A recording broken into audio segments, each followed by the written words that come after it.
আসসালামু আলাইকুম এভরিওয়ান, কি অবস্থা সবার, কেমন আছেন সবাই? আশা করি সবাই অনেক কিছু ভালো আছেন। আমি অনেক ভালো আছি। তো যাক, আজকে সকাল সকালে বেরোবো।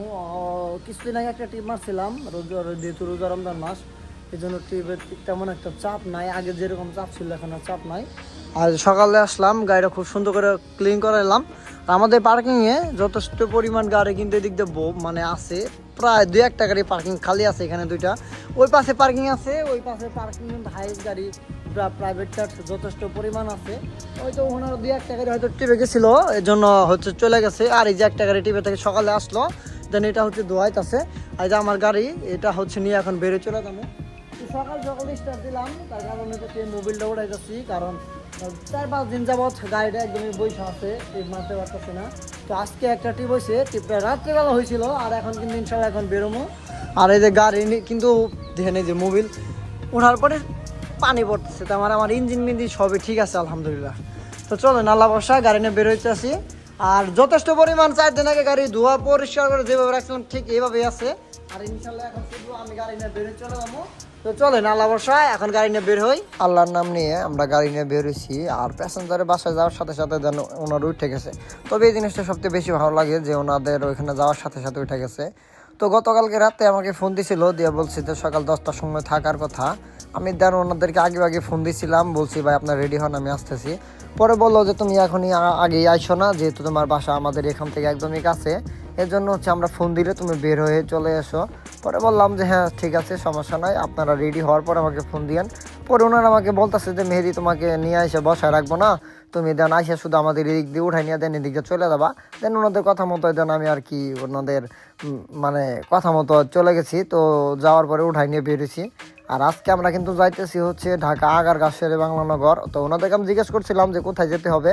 তো ওনারা আমাকে বলছে যে আগারগাঁও শেরে বাংলানগর, ওখানে নাকি ওনাদের একটা ইফতার পার্টি আছে, তো ওইখানে যেতে হবে। ওইখান থেকে আবার হয়তো বা মিরপুর 10-এ যাইতে হবে, বা ওইখানে কোনো কিছু কেনাকাটার জন্য যাবে নাকি, কি যেন একটা বাসা আছে ওনাদের, তো ওখানে যাবে আমাকে বলছিল। দেখি যাইতে থাকি। তো ওনাদেরকে মূলত 2টা কাজে আসছে, মেন হচ্ছে ইফতার পার্টিতে, আর মিরপুর 10-এ ওইখানে কি কি যেন একটা কাজ আছে ওনাদের, বললো 10-20 মিনিটের কাজ। পরে বললো যে মেহেদি তোমার কাছে একটা রিকোয়েস্ট করি যে আমাদের আগারগাঁও থেকে কিন্তু ওইখানে মিরপুর 10-এ নিয়ে যাইতে হবে। পরে বলছি সমস্যা নাই, ইনশাল্লাহ নিয়ে যাবো, আপনি বেড়া নিয়ে ওখান থেকে ওখানেই, এই জন্য গেছি। যদি ওখান থেকে একটু দূরে হইতো তাহলে কিন্তু যাইতাম না। আর যাদেরকে নিয়ে যাইতেছি এর আগে ওনাদেরকে 2-3 বার নিয়ে গেছি, এজন্য হচ্ছে বলছি যে ওখানে যাবো, সমস্যা নাই।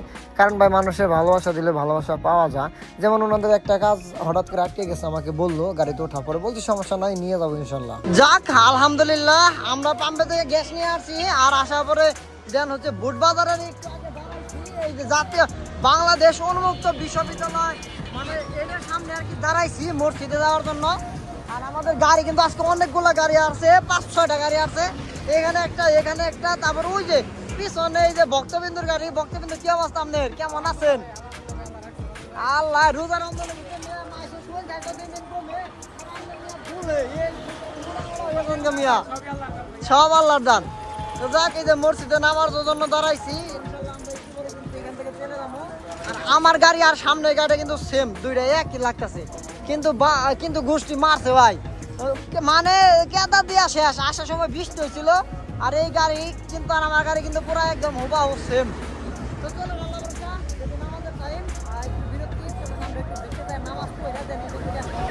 নামাজের পরে আমরা আবার গাড়ি নিয়ে বের হইলাম। তো যেহেতু আজকে আগারগাঁও যাচ্ছি, সেক্ষেত্রে ওনাদেরকে আমি বলছি যে 100 টাকা টোল দিয়ে দেন। দেন ওনারা দিবেন না, বললো যে তোমার ওখান থেকে দিয়ে দাও, আসার সময় দেখা যাবে নি। পর যাক, এখানে 100 টাকা আমাকে টোল দিতে হবে। 100 টাকা হ্যাঁ 80 টাকা কিন্তু। তো যাওয়ার সময় 80 টাকা টোল দিতে হয়, আসার সময় 80 টাকা টোল দিতে হয়। আপ ডাউনে কিন্তু 160 টাকা কিন্তু আমাকে আজকে টোল দিতে হবে এখানে টোল প্লাজাতে। যাক, আমরা কিন্তু 80 টাকা টোল দিয়ে পার হইলাম। আর আজকে কিন্তু ঢাকা এলিভেটেড এক্সপ্রেস যে ব্রিজের উপর দিয়ে যাইতেছি, কারণ যেহেতু আজকে আমাদের আগারগাঁওতে মানে কাজ, সেক্ষেত্রে এখান থেকে গিয়ে ফার্মগেট নামে যাব। তো ফার্মগেট নামলে কিন্তু আমাদের কিন্তু ওখান থেকে বেশি একটা দূর না। দেন ওইখান থেকে জ্যাম থাকে না, যেহেতু নামাজের টাইমে বেরিয়েছি, পুরো রাস্তা ফাঁকা। তো চাইলে কিন্তু নিচ দিয়ে গেলে কিন্তু যাইতে পারতাম, নিচ দিয়ে বারবার ডানে বামে ঘুরতে হবে। এজন্য হচ্ছে নিচ দিয়ে না যায়, দেন উপর দিয়ে দেন গাড়ি ছেড়ে দিলাম। তো উপর দিয়ে যাইতেছি, উপর দিয়ে যাইতে কোনো জ্যাম থাকে না। দেন সবাই এখন অলরেডি উপর দিয়ে যায়, 80 টাকার টোল দিলেও কিন্তু আমরা কিন্তু উপর দিয়ে কিন্তু অনেকটুকু রাস্তা কিন্তু যাইতে পারি। এজন্য হচ্ছে যে এটা দিয়ে যাচ্ছি। আর ওনাদের কিন্তু এখানে কিন্তু স্পিড লিমিট করে দেওয়া আছে, 80-র উপরে চালে কিন্তু অবশ্যই একটু মামলা খাবেন। তো এটা কিন্তু অনেকে জানে, আবার অনেকে জানে না। তো যারা জানে না শুধু তাদের একটু জানা উচিত। তো আমি জানি না, অবশ্যই কিছুদিন আগে খবরে দেখছিলাম যে নাকি এখানে ওভার স্পিডে মামলা দেওয়া হয়, মানে নাম্বারিং মামলা যেটা বলে আর কি। সেটা সত্য না মিথ্যা আমি এখনও জানি না, তবে সতর্ক থাকা ভালো। তবে আমার ভিডিওরা যারা যারা দেখতেছেন অবশ্যই এলিভেটেড ব্রিজের উপর আসলে কখনো হাইয়েস্ট গাড়ি বা প্রাইভেট কার বা যে গাড়ি চালান না কেন, বড় ধরনের গাড়ি তো এখানে উঠে, বাইক তো নিষেধ। তো সবসময় আপনার স্বাভাবিক এখানে আসলে সবসময় স্বাভাবিকভাবে গাড়ি চালানোর চেষ্টা করবেন। আমি হচ্ছে মাঝে মধ্যে দেখি এই ব্রিজের উপরে কিছু কিছু ড্রাইভার আছে পার্সোনাল কার চালায় বা ভালো ভালো সিএসআর লিন প্রাডো বা মার্সিডিস বিএমডাব্লিউ অডি কিছু কিছু গাড়ি আছে এই ব্রিজের উপরে 120-30 চালানোর চেষ্টা করে। আল্লাহ জানে তাদের অবস্থা কি হবে। তো যাক, এখন বর্তমানে কিন্তু তেজগাঁ দিকে যাচ্ছি, ফ্লাইওভার থেকে নেমে যাব। সামনে যাওয়ার পর কিন্তু তেজগাঁ ফ্লাইওভার সামনে কিন্তু নামবো। তো জায়গাটা কে কে চিনেন অবশ্যই, ভালোবাসা মানুষ যারা আছেন অবশ্যই জানাবেন কে কে ব্রিজের উপর দিয়ে আসছিলেন ঢাকা এলিভেটেড এক্সপ্রেসের উপরে। তো আমি যে জায়গাতে যাইতেছি অবশ্যই ড্রাইভার যারা আছে, যারা আমার ভালোবাসা মানুষ যারা আছেন, যারা আমার রেগুলার ভিডিও দেখেন, অবশ্যই তারা যারা এই রুট দিয়ে চলাচল করেন সবসময়, তারা তো রাস্তাটা দেখলে অবশ্যই চিনবেন। আমার ডান পাশে কিন্তু হচ্ছে যে Farmgate metro rail station, আর বাম পাশে কিন্তু তেজগাঁ কলেজ। তো পিছনে রাখলাম। তো এখন কিন্তু খামার বাড়ি হয়ে দেন শেরেবাংলা নগরে চলে যাব। আর এই দিক দিয়ে আসলে একটা জিনিস ভালো লাগে কি জানেন, এদিকে জ্যাম থাকে না, একদম রিল্যাক্সে যাওয়া যায়। তো এখান থেকে কিন্তু ঢাকা ফার্ম গেট বা মতিঝিল গেলে কিন্তু এদিক দিয়ে আসলে কিন্তু হবে না, হাতিঝিল নামতে হবে। আবার হচ্ছে দেন ঢাকা নিউ মার্কেট, আজিমপুর বা হচ্ছে যে ধানমন্ডি এদিকে আসলে কিন্তু এলিভেটেড এক্সপ্রেসের নামলে কিন্তু একদম সহজ হয়ে যায়। আবার গাবতলী যাওয়ার জন্য কিন্তু সহজ হয়ে যায়, টেকনিক্যাল কল্যাণপুর বা এই সাইড ঢাকার দক্ষিণ সিটি যা আছে তাই। আবার মিরপুর গেলে কিন্তু এই দিক দিয়ে আসতাম না, যদি মিরপুরে যেতাম তাহলে কিন্তু দেন কালসি হয়ে ঢুকতাম ওই দিকে এরিয়াতে, মানে রেডিসন হোটেলের সাইড দিয়ে কিন্তু দেন উঠে কালসি হয়ে দেন ওদিকে চলে যেতাম। কিন্তু হচ্ছে আজকে যেহেতু রাস্তা মানে আজকে আরে বাপ রে বাপ, অটো দেখি বেজাল বাতাইতেছে টেসলা। তো যাক, আজকে যেহেতু আমরা আগারগাঁও শেরেবাংলা নগরে যাবো বা এখানে ইফতার পার্টিতে আসছি, সেক্ষেত্রে এদিক দিয়ে গাড়ি নিয়ে যাইতেছি। এদিক দিয়ে ভালো লাগে, আসলে সবসময় জ্যাম থাকে না। আগে কিন্তু এদিক দিয়ে অনেক জ্যাম থাকতো, মাঝে মধ্যে কিন্তু এই দিক ডান দিকে কাটা আছে, এদিক দিয়ে কিন্তু জ্যাম থাকতো। এখন কিন্তু আর চাইলে কিন্তু ডান দিয়ে যাইতে পারি না, দেন সামনে গিয়ে সংসদ ভবনের সামনে থেকে ইউটার্ন করতে হয়। তো এই জিনিসটা ভালো লাগছে। ঢাকায় কিছু কিছু জায়গায় কিন্তু জায়গায় জায়গায় অনেক জায়গায় কাটা বন্ধ করে দেওয়াতে অনেক জ্যাম কমছে, আবার যেখানে ইউটার্ন ওইখানে কিন্তু অনেকটা জ্যাম লাগে যায়। তো দেখেন আমরা কিন্তু হচ্ছে যে আগে আমরা যদি চাইতাম সেক্ষেত্রে ডান দিয়ে যাওয়া যায়, কিন্তু বাট এখন যাওয়া যায় না। ঢাকা সিটিতে এই জিনিসটা সবচেয়ে বেশি ভালো লাগছে আমার, জায়গায় জায়গায় জায়গায় জায়গায় কিছু কিছু কাটা আছে ইউটার্ন, দেন এগুলো বন্ধ করে দেওয়াতে দেন একটু জ্যাম একটু কমছে। আগের তুলনামূলক কিন্তু অনেক জ্যাম ছিল, বাট এখন কিন্তু তেমন একটা জ্যাম থাকে না এদিক দিয়া। যেহেতু এখানে হচ্ছে সংসদ ভবন এরিয়া, তো এখানে কিন্তু জ্যাম থাকে না তেমন একটা, যদিও থাকে তবুও কিন্তু বেশিক্ষণ থাকে না। তো সামনে যাওয়ার পরে কিন্তু সংসদের সামনে থেকে আমাদের ইউটার্ন করতে হবে। তো এখানে কিন্তু ইউটার্ন আছে, এখান থেকে ইউটার্নটা করতে হবে আমাকে ডান দিয়ে। ইউটার্ন করার সময় কিন্তু সব দিকে খেয়াল করবেন, যেদিকে ইউটার্ন নেবেন সেদিকে ইন্ডিকেটর জ্বালাতে হবে। আবার সামনের দিকে কিন্তু খুব সুন্দরভাবে তাকে দেখতে হবে যে সব কিছু ঠিকঠাক আছে কিনা। সব কিছু দেখে শুনে কিন্তু রাস্তা পারাপার হবেন, বা সব কিছু দেখে শুনে কিন্তু ইউটার্ন নেবেন, বা হচ্ছে যে সব কিছু দেখে শুনে কিন্তু গাড়ি চালাইতে হয়। তারপরে মাঝে মধ্যে ভুল হয়ে যায়, মানুষ মাত্রই ভুল। তো কাছে কাছেই কিছু কিছু মানুষের জন্য ড্রাইভারদের দোষ হয়ে যায়। আমি একটা জিনিস খেয়াল করছি, মানে আসলে ড্রাইভারদের দোষ না দিলেই হয়। এই দেন এই যে একজন লোক যাইতেছে, মানে কি বাইক নেওয়া যাইতেছে নাকি R15-6 নেওয়া যাইতেছে, উনি হচ্ছে পিছন কিন্তু একবারও তাকায় নাই যে পিছন থেকে একটা গাড়ি আসতেছে। আমি কিন্তু নাকি হরেন দিছি, উনি উনার ভাবে যাচ্ছে, আমি আমার ভাবে যাইতেছি। মানে আমার কথা হচ্ছে যে ওনারা সবাই অন্ধ, মানে আমি একাই, মানে ভালো মানুষ বলতে আমার একাই চোখ কান খোলা আছে, আমি একাই যাইতেছি রোডের ভিতরে। ওনার কানা আছে, ওনাদের কথা মানে মাথায় নেওয়া যাবে না, কথা মানে সব দিকে আর কি খেয়াল রাখতে হবে। আর কি বলবো, যেমন আপনি বাইক চালাইতে পারেন, তো আপনি বাইক চালালে তো দেখেন যে সবাই অন্ধ, মানে বাইক চালালে মানে যদি আপনি বাইক চালান সেক্ষেত্রে আপনি আমাকে ফলো করবেন, আপনি আপনার মতো যাবেন যেন আপনার কোনো ক্ষয়ক্ষতি না হয় বা অন্য কোনো ক্ষয়ক্ষতি না হয়। সেমভাবে আমরাও কিন্তু একইভাবে যাই, যেন আপনি বাইক চালাইতেছেন আমরা কিন্তু আপনাকে মনে করি না আপনি আমাদের মানে আপনি আমাদের দেখতেছেন, বরং আমি আপনাদেরকে দেখা গাড়ি নিয়ে যাইতেছি। আবার যখন আমরা আবার বাইকে উঠি বা বাইক চালাই, তখন আমরা মনে করি কি হায়েস্ট গাড়ি অন্ধ, মানে হায়েস্ট গাড়ি অন্ধ, আমরা একাই ভালো মানুষ আমরা চালাইতেছি। এ হচ্ছে অবস্থা। তো চলুন কাছাকাছি চলে আসছি, দেখি কোনটা বিটে যাওয়া যায়। আর বর্তমানে কোথায় আছি তো আপনারা জানেনই, বিজয় সরণি চলে আসছি। আগের মতো কিন্তু আর না, বিজয় সরণি অনেকটা পরিবর্তন হয়ে গেছে, আর গোষ্ঠী মারছে।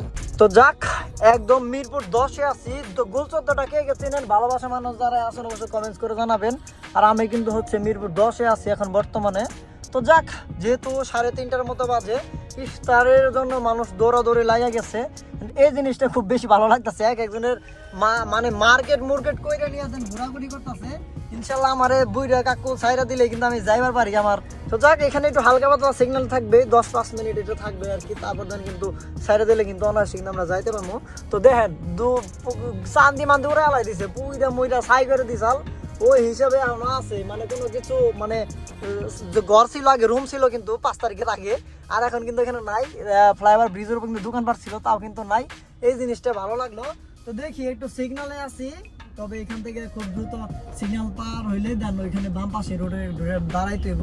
কারণ যাত্রী নামাই দিলাম এখানে, কিছু মার্কেট করতে গেল, মানে কেনাকাটা করতে গেছে, এর জন্য হচ্ছে ওনাদেরকে সবাইকে নামাই দিছে এই জায়গা। তো যাক, জায়গাটা খুবই ভালো লাগতেছে। অনেকদিন পর মিরপুর 10-এ আসলাম, আর এই গোষ্ঠী মারছে গাড়ি সিরিয়ালে সুদনে এক একটা বাঁচতেছে না, শুধু গাড়ি যাইতেছে আমাদেরকে ছাড়তেছে না। চাচ্ছি একটু ছাড়ে দেন না। হ্যাঁ ঠিকই আছে। তো যাক, জায়গাটা কে চিনেন, ভালোবাসা মানুষ যারা আছেন অবশ্যই জায়গাটা চিনেন, অবশ্যই কমেন্টস করে জানাবেন। মিরপুর 10-এ একটা কাজ ছিল, কাজ শেষ করার পর চলে আসলাম জাতীয় সংসদ সচিবালয় আবাসিক কমপ্লেক্স। তো এটা হচ্ছে শেরে বাংলা নগর। তো জায়গাটা কে চিনেন, অবশ্যই ভালোবাসা মানুষ যারা আছেন অবশ্যই এর আশেপাশে যদি কেউ থাকেন বা জায়গাটা যদি কেউ চিনে থাকেন অবশ্যই কমেন্টস করে জানাবেন। তো আমাদের গাড়ি কিন্তু আরো চলে আসছে। তো দেখি এখানে গাড়িটা হচ্ছে ওনাদেরকে নামাই দিয়ে দেন, গাড়িটা হচ্ছে পার্কিং করি। তো যাক, আলহামদুলিল্লাহ আমরা ঠিকভাবে ছুটে পেলাম। আর আমাদের এখানে কিন্তু অনেকগুলা গাড়ি আছে, বাট এটা আমার গাড়ি, এটা আরেকজনের গাড়ি। আর এই যে এটা হচ্ছে এই যে আমার মোটু দাদার গাড়ি না, মোটু দাদা পেয়ারটা তো সেই মিয়া তোমার। আর ওই যে আমাদের ওই যে বড় ভাই ওখানে আছে, ইফতারে একা একাই খাবেন ভাই, আমাকে দিবেন না ভাই। কেমন আছেন বড় ভাই, ভালো আছেন না? কেমন আপনার হুজুর মুন্সি আবার একদিন আহনা কম এলাকা থেকে। তো যাক, আমরা 5-6 জন ড্রাইভার আছি, দাদার ইফতার কিন্তু দাদারকে দিয়ে দেওয়া হয়েছে। আর আমার গাড়িতে ইফতার কিন্তু আমাদের দুইজনের ইফতার ওখানে রাখছি। আর আমাদের ইফতারের পরে কিন্তু আমরা এই জায়গা থেকে চলে যাবো। বাট এই যে তুমি উপর উঠাই দিও না, একটু পরে কিন্তু চলে যাবো। দেন ইফতারের পরে আমরা কিন্তু আর লেট করবো না। তো চলেন আবার যদি ইফতার কোনো ওয়েট করি, দেখি বৃষ্টিতে আমরা একটু চিন্তা ভাবনা করতেছি। ইফতারের পরে ঢাকা থেকে বেরিয়ে পড়লাম। আর আজকে যে পরিমাণ বৃষ্টি ভাই, জায়গায় জায়গায় বৃষ্টি হইতাছে, মানে এই জিনিসটা খুবই ভালো লাগতেছে। তো আসার সময় কিন্তু ঢাকা এলিভেটেড এক্সপ্রেসের উপর দিয়ে আসছিলাম, আর যাওয়ার সময় কিন্তু ঢাকা এলিভেটেড এক্সপ্রেসের উপর দিয়ে যাচ্ছি। তো ব্রিজের উপরে একটা দুর্ঘটনা দেখলাম, ব্রিজের আগে আর কি ওঠার আগেই আমরা মূলত তেজগাঁ থেকে উঠছি, ওইখানে একটা দুর্ঘটনা দেখলাম। বৃষ্টির জন্য হচ্ছে একটা সমস্যা, সেটা হচ্ছে যে একটা প্রাইভেট কারের পিছনে একটা মানে ট্রাক আছে, তেলবাহী মানে গাড়ি আর কি, ট্রাক, ওইটা হচ্ছে পিছনে লাগাই দিয়ে বৃষ্টির ভিতরে জ্যাম লাগাই রাখছে। তো কাজে আমি সবাইকে বলবো যারা বৃষ্টির মধ্যে গাড়ি চালান ভাই, খুব কেয়ারফুল গাড়ি চালাবেন। কারণ হচ্ছে বৃষ্টির ভিতরে কিন্তু ভাই ব্রেক হয় না। কারণ কিছু ট্রাক বা বাস বা ছোট গাড়ি যেগুলো আছে এগুলা কিন্তু ব্রেক হয় না। মানে এক কথায় ধরতে গেলে কোনো গাড়ি এক কথায় বলতে গেলে কোনো গাড়িতে কিন্তু মানে ব্রেকটা ঠিকভাবে হয় না। সেটা হচ্ছে যে মানে বৃষ্টির ভিতরে চাকা স্লিপ দিয়ে একদিকে ব্রেক মারা আরেকদিকে চলে যায়। তো কাঁধে সবসময় চেষ্টা করবেন বৃষ্টির মধ্যে খুব কেয়ারফুল গাড়ি চালানোর চেষ্টা করবেন ভাই। কারণ বৃষ্টির ভিতরে আসলে পারাবাড়ি করে কেউ কখনো গাড়ি চালাবেন না। অনেক ড্রাইভার আছে আমি দেখছি বৃষ্টির ভিতরে ভাই মাথা ঠিক থাকে না, রাস্তা ফাঁকা থাকে, যত জোরে পারে গাড়ি চালায়, কিন্তু গাড়ি যে স্লিপ দিবে বা এটা কখনো মানে কল্পনাও করে না যে গাড়ি যদি একদিকে চলে যাইতে পারে, একটা হার্ড ব্রেক মারলে গাড়ি ব্রেক নাও হতে পারে। এটা কয়জনে বা চিন্তা করে বলেন? এটা আসলে অনেক ড্রাইভার বুঝে না, মানে আমি বুঝি যেটা আর কি, অনেক ড্রাইভার আসলে সব বুঝে না আর কি। কিছু কিছু নিয়ম নীতি আছে বা যেটা মানে সবসময় সবভাবে কাজে লাগানো যায় না। তো যাক, আলহামদুলিল্লাহ আল্লাহর কাছে লাখ লাখ শুকরিয়া আদায় করি, এই বছরে এই ফার্স্ট বৃষ্টি হইতেছে, অনেক বৃষ্টি হইতেছে ঢাকাতে। তো আজকে হচ্ছে ঢাকাতে অনেক বৃষ্টি। তো ভালোবাসা মানুষ যারা আছেন, যারা ঢাকা ভিতরে আছেন জানায়েন। তো যাই হোক, রাত্রেবেলা চলে আসছিলাম, আর আসার পথে এত পরিমাণ বৃষ্টি ছিল, ঢাকাতে অনেক বৃষ্টি হয়েছে। তো আমার গাড়ির লুকটাও কিন্তু চেঞ্জ হয়ে গেছে। দেখেন সামনের মাথা দিয়ে একদমই পুরাই একদম কাদা দিয়ে শেষ। শুধু কাদা না, এগুলো রাস্তার যে ময়লা আছে দেন এগুলা, বৃষ্টি কম হয়েছে, বাট যদি জোরে বৃষ্টি হইতো সেক্ষেত্রে সবকিছু ধুয়ে নামে মানে পড়ে যেত। বৃষ্টি হয়েছে হচ্ছে আপনার স্লো বৃষ্টি হয়েছে, আর যা কাদা আছে এগুলা সব রাস্তার ময়লা, যা আছে সব হচ্ছে রাস্তার ময়লা। রাস্তার ভিতরে গাড়ি চলে যে পিসের যে ময়লাগুলো যেগুলো থাকে ওগুলা, কারণ অনেকদিন পরে ঢাকাতে আজকে বৃষ্টি, রাত্রেবেলা বৃষ্টি হয়েছে, বৃষ্টি একদমই শেষ। তো ঢাকা থেকে পুরো গাড়ি মানে আসার সময় এত পরিমাণ বৃষ্টি ছিল, বৃষ্টি থেকে মানে যে গাড়ি চলে যে ধোয়া ময়লা যে একটা থাকে রাস্তার মধ্যে সেম্পির ভিতরে, ওগুলা সব গাড়িতে ভরছে। আর দ্বিতীয় কথা হইতেছে পোলাপানে গাড়ির দাগায় ভাই কি করে লাইছে বাড়ির সামনে দেখেন এই কি কম পোলাপানে আসলে ভাই কইলে শুনে না বুঝছেন এই অবস্থা। তো চলেন হাল্লা বর্ষা এখন গাড়ি নিয়ে বেড়ে যায়। এই টুনটুনে কেরা দাগাইছে গাড়ির মধ্যে? আজকে বিকেল বেলা বাই করবো, আজকে বিকেল বেলা বাই করবো কেরা জানি আরে গোষ্ঠী মারছে। যাক ফোন আসছে, চলেন গাড়ি স্টার্ট দিয়ে দেন এখান থেকে বের হই। হাল্লা নাম নিয়া লুকিং গ্লাসটাও ছাড়াই নিতেছি। কে যেন ফোন দিতেছে বারবার, একটা ফোন কাইটা দিলাম আমি, তারপরে ফোন দিতে আছে। মানুষ আসলে বোঝে না যে ভাই একটা ফোন কাইটা দিলে তো ব্যস্ত আছি, এই জিনিসটা বোঝে না। এই কেন দাগাইছে আমাদের মধ্যে? দাগাইছে কেরা? হ্যাঁ কেরা দাগাইছে কেন মধ্যে? শোয়া কেরা? ওই শো আর ধরে নিয়ে আজকে আর বাঙ্গি ভাড়ালাম আজকে, গোষ্ঠী মারি দেবো আজকে পোলা পিছিয়ে পোলা গাছ দাগাই কি করে লাইছে না। তো চলেন আল্লাহ বর্ষা মোবাইলটা ওটা শেষ হলে এখান থেকে বের হয়ে যায়। যাই হোক পার্কিং থেকে বের হয়ে দেন গাড়ি ওয়াশ করতে চলে আসলাম। আজকে হচ্ছে বড় ভাইয়ের ডগে আসলাম, মানে যেখানে রেগুলার আর কি দুই না দেন ওইখানে আসলাম। দেন সবসময় কিন্তু আমাদের পার্কিং এ বিটে যে ডগ আছে ওইখানে দুই, আর আজকে দোয়ার কারণ হইতেছে গাড়িতে অনেক কাদা, এই জন্য হচ্ছে যে ডগে নিয়ে আসলাম। তার নাহলে কিন্তু ডগে আসলাম না, পার্কিং এ ডগ আছে ওইখানে দুইতাম। আর এখানে কিন্তু হাই স্পিড মেশিন দিয়ে দুই আলামো, টাগও দুইতেছে একটা। ভাই কৌজল ভাই কই গেছে গা? হাই স্পিড দিয়ে আমাকে এটা দুইটো আজকে পুরা একবারে গোষ্ঠী মারছে ভাই। গাড়ি চেহারা গাড়ির দিকে তাকানো যাচ্ছে না, এইরকম অবস্থা। তো চলেন আল্লাহ ভরসা গাড়ি একটু ক্লিন করাই তবু। গাড়ির ভিতরে ময়লা নাই, বাইরে ময়লা আছে বেশি, আর এখানে ডর করে। ভিতরে কিন্তু তেমন একটা ময়লা নাই, এক একটা সিট যেমনি করে ভাঙ্গে রাখছে ভাই, গাড়ির অবস্থা খুবই ভয়াবহ। তো চলেন আল্লাহ ভরসা গাড়ি এখন ডগে উঠাবো, ডগে উঠাইয়া গাড়িটা খুব সুন্দর করে ক্লিন করাই। তো যাক গাড়ি পরিষ্কার করা শেষ, দেন হচ্ছে যে দেন পার্কিংয়ে চলে আসলাম। আর এখন দেন গাড়ি রেখে বাসে চলে যাবো। দেন বাসে দেয় গাও গোসল করে দেন ফ্রেশ হইতে হইব, দেন ইফতার করতে হইব। তো দেখ আজকে দিনটা অনেক খুব সুন্দর একটা দিন গেল। আজকে তাপমাত্রা অনেক বেশি ছিল, এজন্য হচ্ছে কষ্ট হয়েছে। যখন আমি গাড়ি ক্লিন করি তখন দেন হচ্ছে শার্ট এগুলো চেঞ্জ করে নিছি, প্যান্ট এগুলো চেঞ্জ করে নিছি। এক সেট করে গাড়িতে একটা করে গেঞ্জি, একটা করে ছোট একটা প্যান্ট থাকে। যখন দেন হচ্ছে আমরা গাড়ি পরিষ্কার করি দেন তখন ওগুলো গাড়ি মানে পরে গাড়ি পরিষ্কার করে গাড়িটা আবার সুন্দর করে রেখে দেই, যেখানে যেটা থাকে বা ধুয়ে টুয়ে দেন গাড়িতে নাইরে দেয়, দেন ইনশাল্লাহ শুকায় যা। তো যাক আজকে পর্যন্তই, আর বেশি একটা ভিডিও বড় করতে চাই না, কারণ আমগো পার্কিং এ যথেষ্ট পরিমাণ সব হাইস গাড়ি বসা আছে। যেহেতু রমজান মাস এজন্য হচ্ছে টিভের বাজারটা একদমই খুবই খারাপ যাইতেছে। তো ইনশাল্লাহ বাজার কিন্তু সামনে দাঁড়াইবো ইনশাল্লাহ। তো যাই গতকালকে ঢাকা গিয়েছিলাম, তো দেখছেন ঢাকা আগারগাঁও গিয়েছিলাম, যেখানে আগারগাঁ পড়ছি না আগারগাঁ। তো এখানে ভাড়া ছিল হচ্ছে 6,500 টাকা ভাড়া ছিল, আর 200 টাকা বকশি দিচ্ছিল এক্সট্রা, বকশি জ্বালা বাদ দিলাম। আর যাইতে 100 টাকা টোল লাগছে, আসার সময় 100 টাকা টোল লাগছে, মানে এলবিডি এক্সপ্রেস টোল কিন্তু 80 টাকা, আপ ডাউনে কিন্তু 160 টাকা কিন্তু টোল চলে আসে। তো যাই 200 টাকায় টোল ধরলাম, আর 1800 টাকার গ্যাস, তাহলে 2000 টাকা খরচ, 1000 টাকা খোরাকি, 3000 টাকা হলো সব মিলে খরচ, আর 3000 টাকা কিন্তু মালিক ইনকাম। তো এই মাসে কিন্তু টিপ বেশি একটা মারতে পারি না, হাতে কোনো 4-5টা বা 2-3টা টিপ মারছে এরকম আর কি। তো রমজান মাস টিপ নাই। তো যাই আবারও দেখা হবে অন্য কোনো ভিডিওতে। আল্লাহ হাফেজ।